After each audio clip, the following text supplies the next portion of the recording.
back with another video.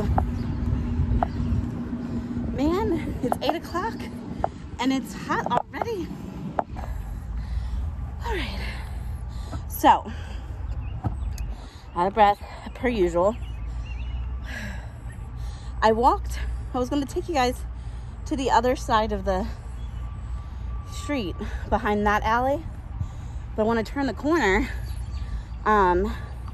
there were all these like construction trucks and looked like they were digging in the ground or something. So I was like, okay, we'll go in a couple days. They'll still be there. So I walked up and down the hill out here for a little bit, and now I'm sitting down. I just can't wait to lose enough weight that when I walk, I can talk.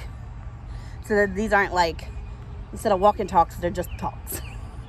It's kind of like my diary when I sit out here. But I'm still getting my steps in. I just either come out here at night when the sun starts going down because of how hot it's been. Or, sorry, there's a bug flying on my phone. Or I think that's either a bug or some type of mosquito. Go away. It's 8 o'clock in the morning. I used to come out here closer to 11, but it seems like every day I'm getting up earlier and I'm coming out earlier. Got my water bottle. The reason I put it in my shirt is because, you know, Brady's little dish. It's because I don't have any pockets. Well, actually, I forgot. I put the leggings on today that does have pockets. These leggings have pockets in them. They're my fancy Nancy leggings from Torrid. But well, the gray ones that I had on the other day, my Minnie Mouse ones with the Minnie Mouse ears, they're from Torrid too, but they're like size 2 Torrid, and I'm in a size 3 at Torrid now, like a 3X, and they're my 2X ones. Anyway, I hope everyone's doing great. I'm still waking up. I know, I should have waited a little bit longer. I'm finding that every morning I wake up, the first time I woke up and did this, come on, Hunter Bunner. This is what he does with me in bed. He sits next to my leg. Hi, Boo. Hi, Boo. Hello. So I was like, why are we out here, Mama? It's really funny when you get his leash, then he like hops up and puts his little hands out because his leash is like a harness. And you got to stick his front paws into the harness. So when I grab it off the little hook that we keep it on, where like all like the keys and stuff go, when I grab the harness, he just stands on his hind legs and goes like this and sticks his hands out. He knows I need his hands to put the harness through. It's really funny. But yeah, I'm noticing like the first day I did this, I drank my entire cup of coffee. Fully awake, was sitting there for like an hour, scrolling on my phone, doing, you know, checking on my emails, emailing people back for the day. So I, you know, answer all that, and then I get out and do my walk and talks. Well, yesterday I drank half a cup of coffee, and I was like half awake, and I was like, okay, this is good enough. Today, 3 sips of coffee. So I'm out here like, you know, people say raw dogging it. I'm out here raw dogging it with no caffeine. So this is just naturally chipper. But like, obviously people's windows are shut, but they're probably like, who the fuck is yapping? Who's yapping out there? It's 8 o'clock in the morning. You got some lady who's just all sounds like she's hopped up on sugar. So yeah, I hope everyone's having a great day. I don't know what to talk about today. I'm trying. I'm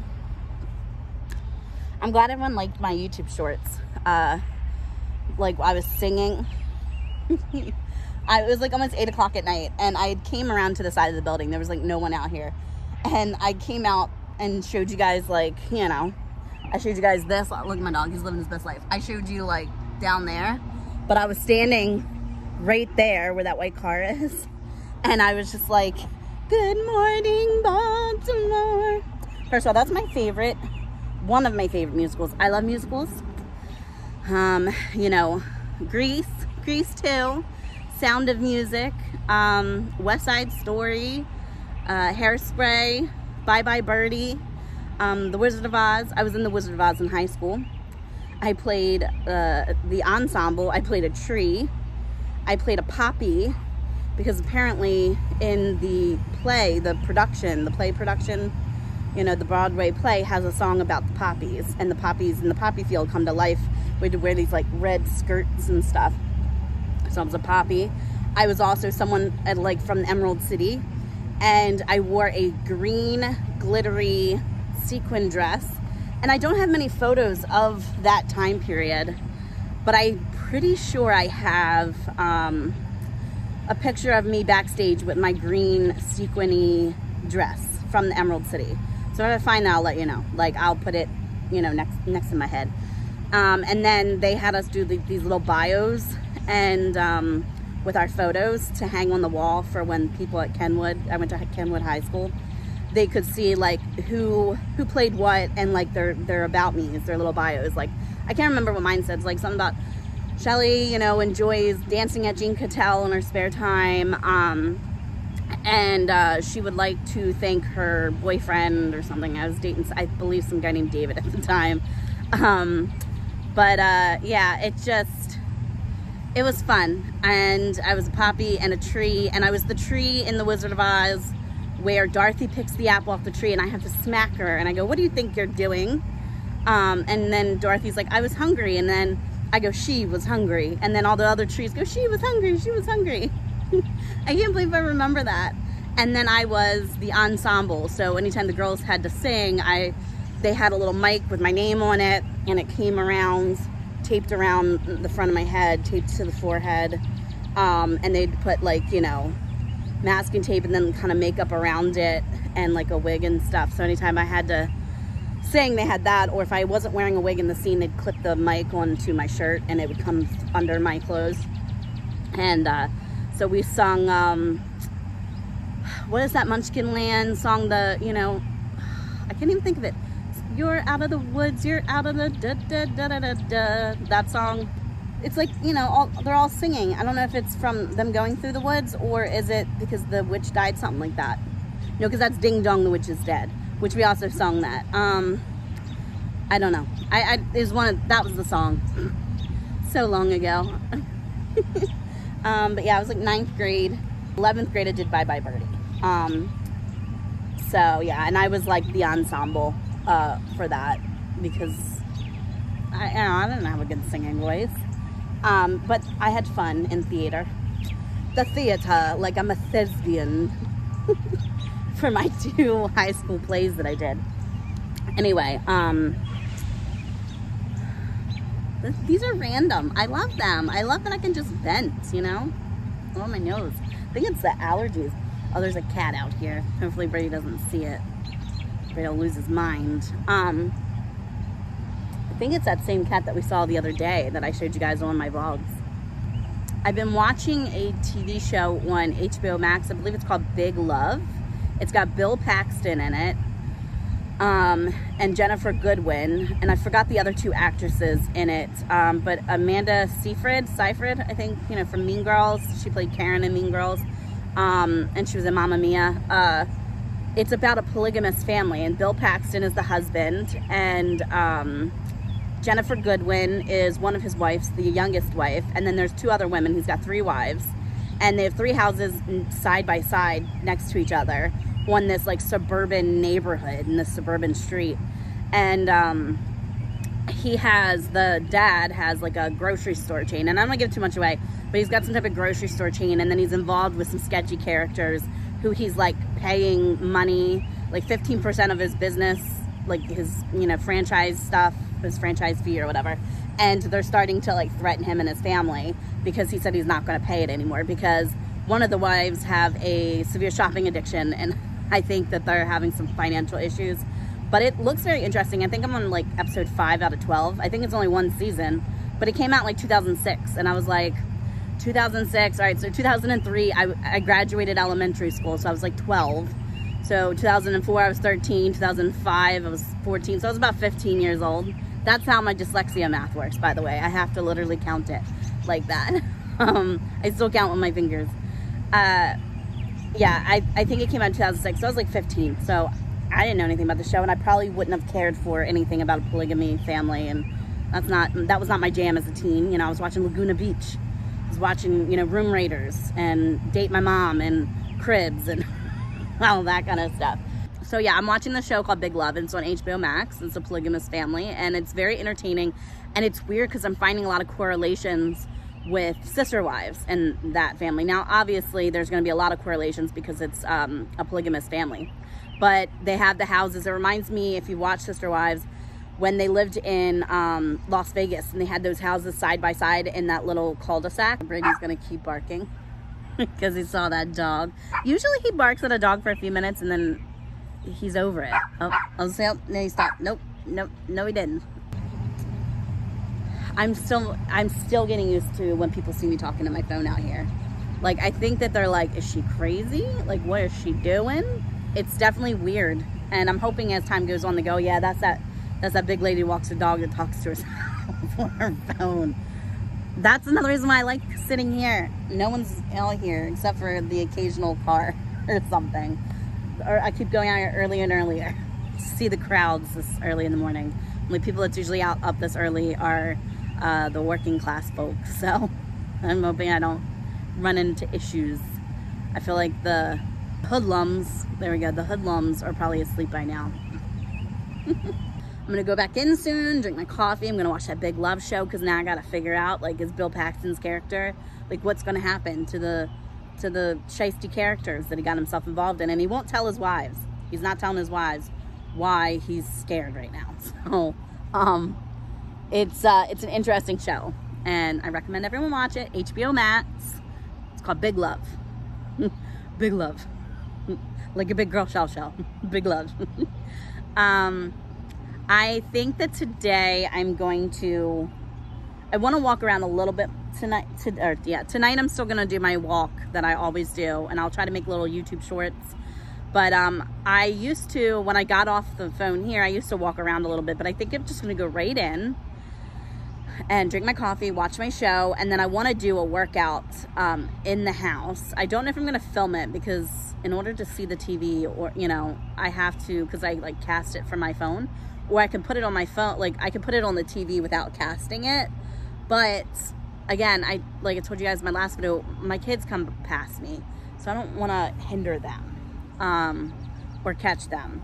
I try to make as little bit of editing as possible for me because I can put out more videos. If a kid is not in the video, I can put them out quicker. You know what I mean? Like this time, like Brady's barking, but if I don't have to edit out a kid, it goes quicker.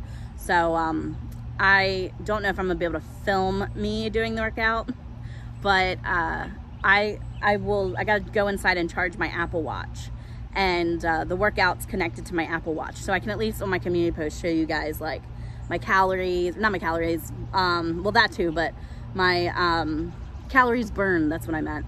Calories burned, steps I took, because it's hooked between my iPhone and my watch. They sync together, and so I can take screenshots of the workout. Like it'll say, you did like a 60-minute cardio workout, and then it'll show you all my stats, like my heart rate when it was at its lowest or its highest, and all of that. So at least I can take you guys on my journey, even when I'm doing workouts in the home, even if I'm not filming them. I might do some YouTube shorts. I'm in the mood for Hairspray sing-along. So I want to do some YouTube shorts with me dancing and singing to Hairspray songs, because I love Hairspray because I live in Baltimore, and I like the John Travolta Hairspray. I mean, I do like the original, but John Travolta Hairspray is my jam because I was a kid when that came out, and I absolutely love John Travolta and his Baltimore accent. A lot of people laugh at my Baltimore accent. I had a subscriber one time, one of my earliest subscribers, asked me where I was from because I say O's weird. So sometimes I'll say two instead of two. It's two, or Mountain Dew. So it's funny how we talk. And then there's that viral thing that's, the sentence is Aaron earned an iron earn. And in Baltimore, people go earn, earn, earn, earn. So I did that one time as a YouTube short and a TikTok, and I was like, earned, earned, and earn, earn. I absolutely love her accent. It's unique. And we didn't really know we had an accent. I remember my brother going to basic training in the military and coming back and telling, you know, my mom and me how, like, when you go into basic training, you went to Fort Benning, Georgia. And all these people from different states come together. And he came back and told me that, like, everyone couldn't get over the way my brother talked. Like, they weren't making fun of him. They were just like, where are you from? Like, we're from Baltimore. And yes, I say Baltimore with a D, not a T. Because that's just me. Now, Mike pronounces it with a T. He goes, it's Baltimore. I'm like, no, it's Baltimore. Baltimore. And my kids, they know it's Baltimore, but my daughter refuses to say it with the T. She likes it with the D, like Baltimore. So that's just my kid. It's just my life. But Mike is fancy Nancy, and he has to say it with the T. But yeah, or like Avenue. I don't know, I just have an accent. It's really, really funny. And I didn't know that it was so unique until, like, my brother said, a lot of people said stuff. I wish I might go live one day, sit out here and go live. I think that would be fun. I'm like, I wish I could talk back to people, like I could communicate with people. So I'm not just sitting here trying to come up with topics. I do want to take time to shout out all my subscribers again. Like, Anne, you're freaking amazing. Have to put that in there. Brooke is one of my subscribers. I believe she is a subscriber to Tira Nicole too. And, you know, shout out to Tira. Love your face, girl. You're adorbs. Absolutely love you. Brooke, you're amazing. Like, I love you, and you're an amazing supporter, and I adore your face, and I am so thankful that you watch my stuff and comment. Curls, hey girl. Hey curls. You are amazing, and you're my member, and you're my subscriber, and you're just, I adore your face. I do. One day we're gonna go out dancing, girl. We're gonna go out dancing, and I'm gonna get that wig so I can get, like, this in a YouTube short. I have so many subscribers. Alexis is one of my OG subscribers. My mom, hello, you're amazing, and I adore your face too, Mom. She's a subscriber. Kirsty, you know, we just have so many. Stina, okay, so Stina got me stuff for my birthday, and I have to make that video. I just keep forgetting. I go, okay, I'm doing these walk and talks and these sit and talks and these dances and, you know, all of this, and I'm like, oh, Stina's gifts, because, you know, I showed you guys in a video that Anne gave me birthday gifts, and Stina gave me gifts, but they came late, but she gave me, like, got me 3 things, and I'm really, really excited to show you guys. So that maybe that'll do a video later this evening if my kids are, like, you know, and the rooms are kind of chilling. I could try to film that real quick by my Turner table. So maybe you'll get a second video later this afternoon or later this evening, and it's showing you guys my stuff that I got from Stina. But, you know, and Melissa, like, I just, you know, I need to write these ladies out, because I'm like, I have so many of you, and if I didn't name you by name, like, you're amazing. And all my new subscribers, all of the people that Anne sent over to my channel, like, I adore your face, and I adore all the support. It's been amazing to see all the support that I'm getting. And, you know, anxiety is a real thing, and agoraphobia is a real thing, and I want to show people that you can overcome it, and there are good days and bad days. So a lot of my days used to be bad, you know, with this anxiety disorder, but I'm finding that one day I will have a good day, and then one day might be more anxious, or I am, you know, fine. Like, I get anxiety in the morning, you know, around people, and then you'll see me, you know, singing or dancing or, you know, sitting here like filming and without a problem. And so I think that there are good times, bad times still. I'm still a work in progress with this anxiety disorder, but you know, with it being treated now, I've seen a vastly big improvement, if that makes sense, from where I was a couple months ago. But yes, I want to raise awareness for anxiety, for agoraphobia. Agoraphobia is not something that's one size fits all. There's many different degrees of it. There are people that can't leave their home. There are people that can leave their home but still suffer with anxiety. There are people that, like I said before, like when I went to Dave & Buster's in Ocean City and stuff, that can build up enough tolerance for the day, but then for the next few days or even weeks be a nervous wreck and just can't go back out for a while. So that was where I was at with it. And, you know, it's a hard mental illness. It's a hard thing to have because it's not a one size fits all, and people want to put you in a box of you have agoraphobia, which means you should never ever have been outside, and that's not how it works. And you know, I'm here to explain that to people. I am here to show you that you can have it and still go out. You can have it and it get treated. And so that's why I disclose it. That's why I went public with it, because I wanted to show people a different side of this agoraphobia that a lot of people are scared to talk about because they are scared to get like made fun of. But yeah, that's why I'm here to, you know, show that it's okay to have mental health issues, and it's okay to have anxiety, and it's okay to have agoraphobia, and it's okay, like I always tell you guys, it's okay to be a mess. It really is. It's okay to be big. It's okay to have acne. It's okay to have gray hair. It's okay to make YouTube your life. If that is what you want to do, that's fine. It's okay. And I'm here to help everybody know that it's okay to be you. And that, you know, don't let anyone get to you. It's nice and cool out right now as far as being in the shade. Now, I'm sure if I go back out in that sun, it's going to be hot as balls.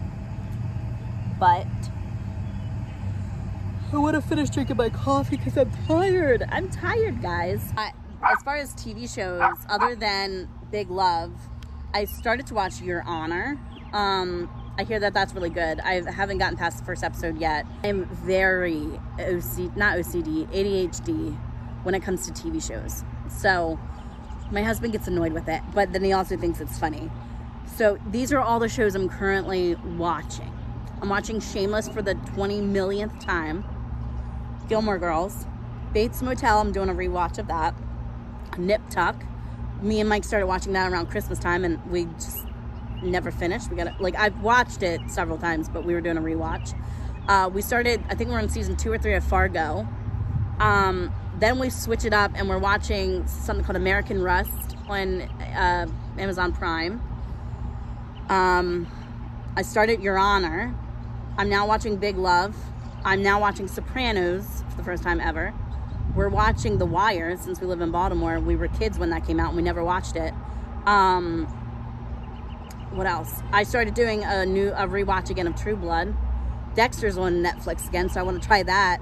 But I literally, like, across the board have 37 shows that I have started the first few episodes of and have never finished. And I can't watch a show. I have a hard time binging it. I watched Baby Reindeer. I think I saw one more episode of Baby Reindeer. 2 more episodes of Baby Reindeer, I think. Overall, the show's good. I can suggest it to people because I like it enough to suggest it. But, yeah, I'm not really good with keeping the momentum of one show. Like, I will watch all of those shows in the course of a year, and it'll take me a year to watch them all. But I can't just watch one until it's over. I have to watch 20 of them. So I'll watch, like, Bates Motel 4 or 5 episodes straight. But then I get bored, and then I find myself on my phone, and it's just playing. So I'm like, okay, let me swap it to Shameless. Let's watch a little bit of Shameless for a little bit. And then I'm like, okay, I'm getting bored. Let's go to Sopranos. I'm going to watch 2 episodes of Sopranos. So I do that all day, every day. I just hop around platforms. That's just me. I don't know why I can't stay on one specific thing. Yeah, that's just me. But yeah, I'm watching all those shows, and I recommend them all because they're all great. Except for Your Honor, I don't know too much about that. Oh, you know what I like Scandal and How to Get Away with Murder. Those, I did a binge last year. I'm thinking about doing that again. And there's a show called The Affair on Amazon Prime. I think it's on Prime. It used to be on Showtime. That I absolutely love. I absolutely love that show, and I think I've seen it about 10 times. It's got the guy that plays in The Wire, Dominic West, and he plays a guy who's a writer who lives in Brooklyn, I believe, and his wife Helen is rich. Helen's dad was a huge successful writer, and they live on Montauk Island. And the family goes, it's a dad of 4 kids and the mom is the woman, I think her name is something, Marissa Tierney or Marissa Turney. She was the mom in Liar Liar, the Jim Carrey movie. And I think she was on ER. She is, you know, the wife of this Noah Soloway character, Dominic West's character, and they go to Montauk Island and they visit her parents for the summer. And during this summer, you know, trip, Noah Soloway meets this girl Allison, and he falls in love with her, has an affair on Montauk Island. And I don't want to give too much more away. It's just he gets himself into some crazy things, you know, during this this little affair that he has. And I don't know, I think it's like 5 seasons, but it's very interesting because every episode is broken down into 2 parts. You see the same episode twice in every single episode. It's his side and her side. So you see the episode from Noah's point of view, and then you see the episode from Helen's point of view.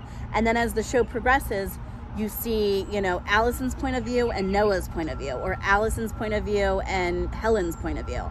And it's crazy because the episode, if you really dissect it, the episode goes down to like Helen's point of view, you know, Noah's wearing a blue shirt, and then Noah's point of view, he's wearing a green shirt. And like, it just shows you how someone remembers a scenario, even down to the color of a shirt.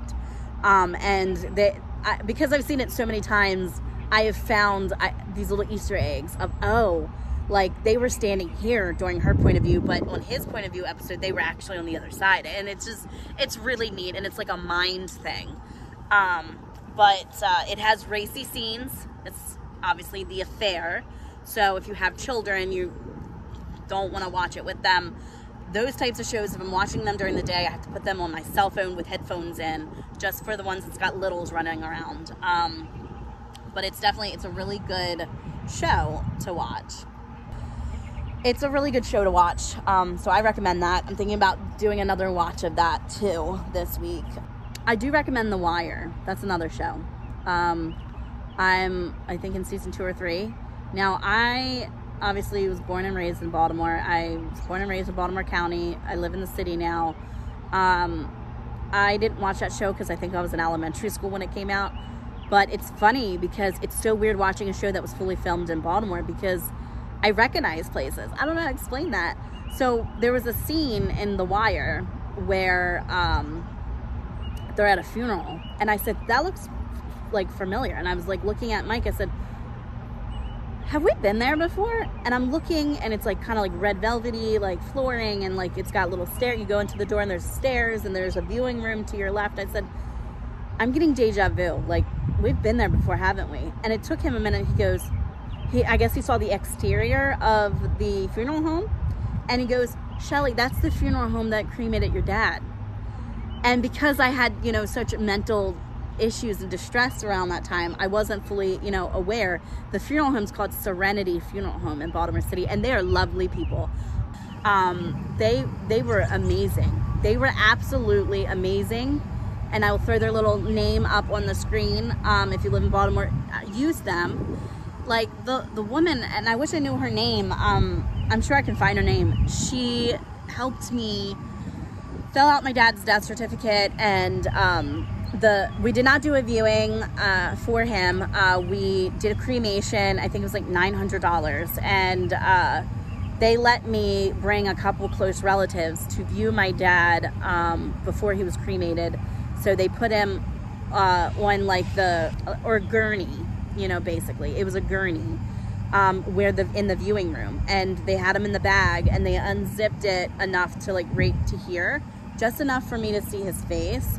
And because I was having a lot of issues, and I didn't want family, and I was concerned because there was some talks and speculation that a fight would be breaking out into this, because there was feuds that I don't want to get into with my dad's other siblings, that when it came to my grandparents passing away, my dad's parents. And so this feud with this specific relative that I was having issues with my dad and his estate, also caused a ruckus in their own parents' funerals, and also fought with other siblings with their estate. So again, this specific relative is not the first time that she has caused a ruckus in the Bowling family. And she was also head of the estate to non-family members, and more investigation into that found that non-family members' funerals, they left all of their money to her, and that their own families didn't get it, like their own grandkids did not get inheritance. That elderly people that passed away left all of their money to her and not their real family. I think one was like a neighbor that lived a few doors down. There was an elderly man that she was helping, and he magically left all of his money, allegedly, to my relative, that will not be named. And I talked to one of the next of kins of that family during this whole handwriting report investigation. For those that don't know, when my dad died, we found out that a will was dropped off at the Register of Wills on May 25th, 2018, when he was incapacitated after a motorcycle accident. He was in a coma at the time. He would not have been able to physically get up and walk out of the hospital, let alone drive a car and get to the Register of Wills. Somebody dropped it off saying that they were my dad, which they were not, and it left a relative of mine 50% inheritor to my dad's entire estate. Now, I got a handwriting report, so I can say this. I got a handwriting report showing that it was a forged will, and I even got samples from this relative who, you know, gladly had samples publicly from their deed to their house to papers that they signed in the hospital for my dad. And it was found that not only was it forged, but the person that forged it was this relative that also was getting 50%. So the person who forged the will was a 50% inheritor. Now, what did I do? I did not wait for the judicial system. I was very pissed, so I took all of the money. I did. I took all of the money from my father's bank accounts and all of the money from the estate account, and I spent it. And I spent it on bills and my small business and, you know, my children and everything else. Now, this is not accounting for a life insurance policy and a 401k that I got. The reason why I'm telling you this is because I know it's out there, and I want to be fully transparent with my subscribers. So when I talk about embezzlement and my dad's estate and everything, this is what I'm talking about, because there's a lot of new subscribers. So I took all of the money and spent all of the money, and that was because I found out that my, you know, it is what it is. My aunt, I'm not saying her name. My aunt took and forged my father's will. And I was fighting back and forth with lawyers, and it was taking too damn long. And I was like, nope, I'm not handing over a penny to this woman. So what did I do? I took it all. Should I have waited for the judicial system to fully prosecute her for that? Yes, I should have. I did not. I was very pissed. I was not thinking clearly. It was very, very wrong. I feel like shit. And when my dad was in hospice, you know, and I don't know how much of him as being sound of mind, I sat there spending time with him, cried, held his hand, told him what I did. I apologized, and I said, but she was not getting everything you worked your whole damn life for, Dad. She was not getting it. And I don't know if he was of sound of mind. He squeezed my hand, and then he took his hand and he just kind of rubbed it on my forehead and went like this and just kind of smiled. So I take that as even him, his own fucking self, did not give a shit. But it is what it is. So when the estate found out about it,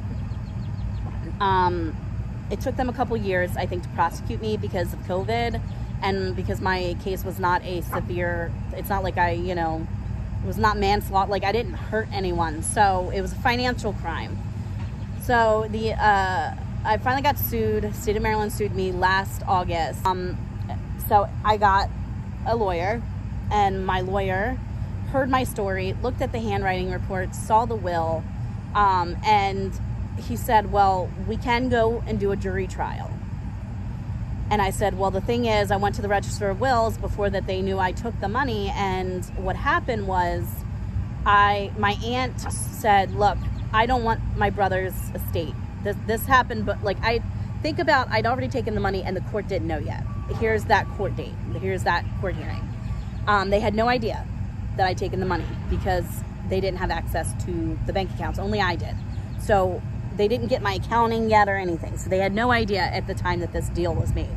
My aunt said, look, I don't want my brother's money. I don't want my brother's estate. That was her attorneys saying, look, how about you drop, it was called a caveat, where I was petitioning the court saying that the will was fake. They said, drop the caveat and your aunt will not take any money from the estate. Basically, don't get your aunt in trouble legally for forgery and she won't take any money. You're only doing this because you want her in trouble and you want her to not have any money, right? So if she doesn't take any money from the estate and you get it all, then there's no reason to do this to her. And I said, you know what? It is what it is. I don't want to spend another dime because, like I said, I did get money on top of this from a life insurance policy. I don't want to spend any more money on lawyers to fight her. If she doesn't want any of the money, then there's no reason for me to continue this. It is what it is, right? So her lawyers found a loophole that even though she said she did not want the money, she did not say that I could have the money. You see how that works? I didn't know that because I got mad at my lawyer and he quit towards the end of this. So I signed a document, and so did she, saying I will withdraw my caveat and I will not dispute the will and we will leave the will as is, and she does not want any of the money. In my brain, I also thought, good, I've already misappropriated it. It's all gone anyway. I'm off the hook, right? Well, they came back months and months and months and months and months later and said, by the way, your aunt did not say you could have the money. She has to assign her portion of the estate to you specifically. She did not do that. So her portion is, they treat it in the legal system as if she passed away. So she was not married at the time, I don't believe. So her two sons, my two cousins, are her inheritors. So they said, you have to give them 50% of the estate. 50% of the sale of the house, 50% of the sale of the motorcycle and the truck, and the accident. I think he'd gotten like $30,000 for the accident, but lawyers took, I mean, there were like 4 or 5 lawyers involved on both sides. So let's be honest, lawyers did take a huge chunk of his estate. But they said, you have to pay your cousins 50%. And so I was like, I don't have it. And I'm smiling because it's like, I'm sorry, I don't have it. So obviously I'm editing my video and I wanted to add this in real quick. So you guys now know the one thing I've done in my life that was illegal. Obviously, it's not a proud moment for me. It's not a happy thing. The reason that I may look, you know, to some happy is simply because this caused so much in my life and so much in my family's life and caused so much stress. But yes, I did it, so I caused myself some of the stress. But there was stress that was not my fault prior to the misappropriation, stress that my aunt was causing. And it was leaking over into my life, my marriage, my kids, like my other family members. My mom was a nervous wreck over it. It was a lot. And so I'm smiling now because I'm finally done with it. I finally, you know, when you're holding a secret like that, like, and you finally can get it off your chest. And it's something that I sat there for months, like, what happens if the courts find out? What happens if the courts find out? What happens if the cops find out? And it was like one of those, every day I woke up wondering if I was going to get served. Do you know what I mean? So this, like, misappropriation thing was something that was holding over my head for a really long time. And now that the public finally knew about it and I got charged with it, it was like something that I'm like, okay, I finally can kind of move on with my life. If that makes sense to anybody, I can finally just move on and not worry about any of this. And I'm now repaying my debt and I'm making up for it, and I have a punishment and I have a consequence to it. So I feel like I can smile because it's over. It's finally over. Years and years and years of stress and worry of me thinking I was going to go to jail or something worse, and thinking that I was going to end up, you know, in a huge depression that I couldn't climb out of for the rest of my life. And finally, it's all done and it's over with, okay? So yes, I can smile because I'm paying it back. The estate's getting their money back. My husband is paying it back every single month, and I'm accepting the consequences. So I can smile for it because I'm over it and I'm done. And it's over. It's freaking over. And I wanted to show and tell people this so that if anyone ever comes up with this, if I get tagged in a million things or somebody, you know, talks about it, you go, oh yeah, like, we've seen it, we've heard it, Shelly's already told us. And also, if after hearing this, you don't want to support me anymore, I truly understand. Just know that this happened in 2018, and it's been a while since this happened, and I'm paying it back. But I totally respect anyone's opinion if they think differently or less of me now, and they want to stop supporting me. Have a great day, guys. And so I never heard anything back. I had to sign a paper saying I was liable for, I think, $51,000 at the time. They later found out it was actually $41,000 because I do still get 50%, and they had to calculate what my percentage was after the sale of my dad's house and stuff. So I had to sign a paper to the estate saying Shelly is liable to the estate for blah, blah, blah, blah, right? And I'll try to throw a screenshot so you guys can see it. Because again, I want to be fully transparent, and that's why I'm explaining it. Fast forward to last August, I, have court. I think I got served not this past February, the February before. On Valentine's Day, I got something that says the state of Maryland versus Shelly Abbott. And so I got a lawyer, and the lawyer, I explained to my story, and he says, well, we can do a jury trial so that we can show that you're not, like, liable for this, that your aunt forged this will. Like, we have the handwriting reports. You've already done all the hard work. And I think we can help convince the jury that, your aunt is at fault for this. And that, yes, you did misappropriate, and it's called embezzlement because I was a guardian. The courts trusted me with this money. I did pay all of his bills while he was alive. He did not suffer financially while he was alive. This was taken right towards the end, while he was still alive, but towards the end of his life. And my aunt went on vacation, mind you, when they said he was in hospice and he was getting ready to pass away. She said, I'm going on vacation. See you later. She threw him away. She did not visit him in hospice. She did not. I dealt with his hospice care and his end of life decisions and getting him comfortable. And that was me. Just want to throw that out there. Because when it come to knowing that he was not going to be alive anymore, she went and had a fancy vacation in North Carolina. So my lawyer's just like, we can convince the judge and we can convince the jury that, your aunt did something really disgusting, that it was not your fault, that you did misappropriate the stuff. Because the way I was explaining to him, I said, I did something wrong and I deserve a consequence for that. I severely fucked up and I deserve some type of consequence. My lawyer's personal opinion was, he says, I can't tell you what to do. I can only suggest and give you your options, but your aunt deserves a consequence. And he says, your aunt was basically like not a good person.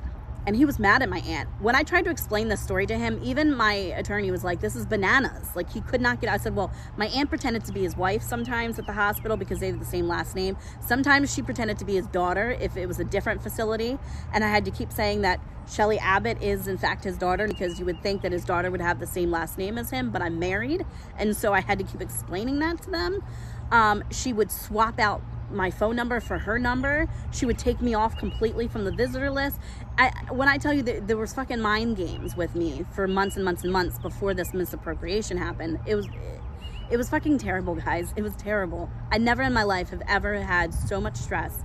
And when I was a kid, now I know why my parents and why my dad was always mad at her and why my uncle was mad at her and why all the drama within that family happened. And it all started with this lady, my aunt, So I said, no, I don't want to do a jury trial, because they said, we're going to subpoena your aunt. We're going to subpoena the doctors, because even there's hospital notes from doctors. And I will try. It's really hard because I want to be open and honest, but I try not to exploit too much. I will try to see if I can find that note from the doctor that says that the advance directive, his healthcare, concerned him because it doesn't appear to be signed by patient. And he wasn't even a handwriting expert, but you could clearly tell my dad's signature on his driver's license, which the hospital had a copy of, and this advance directive was completely off. And so I was confident in spending the money that I did. And my mom also helped spend, she gave me money for handwriting expert because of the fact, and I got 2 handwriting experts. One, it was 2 ladies, and then the second handwriting expert, his name is John Haggard or John something. He also helped try to He was one of the experts that helped with the JonBenet Ramsey ransom note. He had, you know, he was one that they looked into, you know, a consultant. So in his resume that they sent me, like, he helped consult in that handwriting report. So I had 2 experts look at this will, and they all decided it was forged. So they said, we're going to subpoena, like, the doctors, we're going to subpoena the social worker from the hospital, we're going to get this jury to see that you are not in the wrong here, like, but that you are willing to accept the consequence because you did break the law, but morally your aunt also did something wrong. So he said, at the very least, you both will be punished, and so she can be punished too. And I said, no, I don't want to deal with her anymore. I'm sorry. I wish her nothing but the best in life, and I've never seen her, talk to her since, but I just did not want to go through that. That was a mentally draining thing, and I went into a spiral, and it was one of the worst things I've ever had to endure over those years, and that shit should not have lasted years. And it took me a while to even grieve over my dad dying, because I had to continuously wake up every morning fighting to the death, fighting for my life, waking up every morning to phone calls from lawyers and going to the hospital. It was a mess. My life took a complete nosedive during that time, and I was like, I don't want to go back there. Please, no one make me go back there again. So he says, okay. He says, well, I'll make a deal with the state's attorney. And so they worked out a deal, and they said, well, what can you pay? And so they literally had calculators sitting there, like, for 5 years. They put me on probation for 5 years. And I'm telling people this because I know there's my detractors and haters, and everyone knows this, and I made video about it already. They put me on probation for 5 years. They dropped the felony charge, so I was not convicted of the felony. I was charged with it initially, and they dropped it. It's not like it's expunged or anything. I was never convicted of it. They took the felony off the table because that's the theft part of it.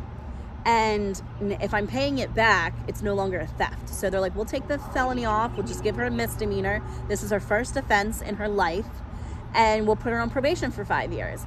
And so I'm on probation for 5 years. It's something that I hate. They had to take my fingerprints. They had to take my picture. It was like a little scanny thing that they scanned my fingerprints. I absolutely fucking felt degraded, and I deserved it for what I did. I deserved to feel degraded. And they took my photograph, and, you know, I have to check in with people, and, you know, that's what I have to do for the next 5 years. So they said, well, you owe $41,000 and something, and divide that up by 5 years monthly, it would have been about $700 a month. And Mike said, well, you know, he was worried of not being able to make that payment. They did not ask to see any financial records. They did not ask to see Mike's financial records or bank accounts. Mike said, well, what about $500? I think I could pull out $500 every, you know, $500 a month at, you know, $250 every 2 weeks. And so he says, well, that doesn't make the $41,000. Financially, it's in 5 years. You're going to still owe after 5 years. So they talked to the state's attorney, and the state's attorney's like, we can do $500. And with that amount, it's locked in. We've all signed something. They can't up it on me. If I get a job, they cannot up my, you know, it's not based on income. It was never based on our income. They just was at least kind enough to just ask financially what we could afford. We can pay more. So say Mike, you know, gets a second job, or if I get a job and 1 month I want to pay $800 instead of $500, I can do that. I can never pay less than $500. I can always pay more every month. But in 5 years, what they're going to do is reevaluate and see if I've paid it on time every month. Then they will take me off probation, and then they'll just let me freely finish paying it off to the estate. So, you know, I pay $500 a month to a lawyer, who then is supposed to deposit into a state account and then disperse it to my cousins. I don't know how that works, because that's not part of my deal in this. So yeah, that is the story of the time that I misappropriated my dad's money, because I did not want to wait for the judicial system, because at the time I was stressed, depressed, angry, very reactionary, and I did not have faith in the judicial system based on how they were handling things in the beginning. And so I took things in my own hand. And now I'm paying the price. Sometimes you F up, you break the law, and I accepted full responsibility. Could I have found a way by that jury trial to try to get out of it? Yes. But at the end of the day, I did something wrong, and I don't want to say I wanted the worst consequence, but I wanted a consequence. I didn't want to get off scot-free. I did something wrong. I'm repaying it back to society by being on probation for 5 years and having to check in with somebody once a month, and also, you know, losing $500 in income every month. So it's out there, guys. So if I ever bring it up, that's what I'm referring to. But I forgot that I members only my embezzlement videos. So when I say, oh, my dad's estate, you guys aren't going to understand it. And I want to put it out there on my channel and put my side out there so that you all understand and know why I did what I did. It was wrong. I don't recommend it. It was disgusting and an embarrassment to my family. You know, my family's not embarrassed, but I feel like they're embarrassed. You know, it's an embarrassment to my family. But my whole family knows why I did what I did. And they know me as a person. I think that's kind of hard when you see what I did on paper and you just think I'm a scumbag. But people that know me and watched me grow up go, she's not a bad person. She did a bad thing. She's not bad. And if you knew my aunt, you would completely understand it. You would understand it. And because of all of this legal stuff, I have a lot of detailed notes, which also helped my lawyer, that I kept a timeline of events. I kept like good records, and I have all these documents that I kept, and I hand typed timeline of events, how I was feeling, like a diary, what my aunt said on the phone at 3 p.m. on May the 15th. Like, I have all of this because I had lawyers saying, take notes, take notes, take notes. And so I'm a good note taker. I'm a good, like, you know, receipt keeper because of that. Because I had all these lawyers telling me what is best to keep for court and for legal purposes. And I always say I'm going to write a book about it because there were more. There was so much more involved in this story besides my misappropriation, which was the end of it. But there were things throughout the entire thing that, like, I tell little stories. Even Mike says he's told some of his coworkers, and they're like, the fuck? Like, maybe I should do a whole series, and then that series can get turned into a book. There was so much things that I would have to change certain things, you know, names and stuff for privacy reasons.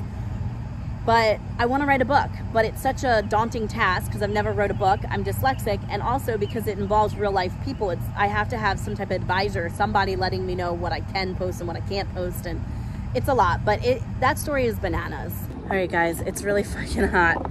I realized my phone died when I was filming my vlog today, and it cut out on me and I couldn't close out my vlog. So in the middle of editing, I was like, crap, I gotta go run back outside and close my vlog out. It is hot, it's almost 1. Very, very different than at 8 o'clock this morning when I was out. Anyway, I hope everyone has a great day. I talked a little bit about my dad's estate stuff. I wanted to give a little refresher since the video is members only now and the public does not see that, just so you guys get it from my point of view, my side. And if I ever bring it up, you know, here on out, you guys can understand, and I can reference this video when I talk about my dad's estate or paying the cousins. You'll understand a little bit of a background on that. But I hope everyone has an amazing day, and I'll see you guys in the next video. Bye, guys.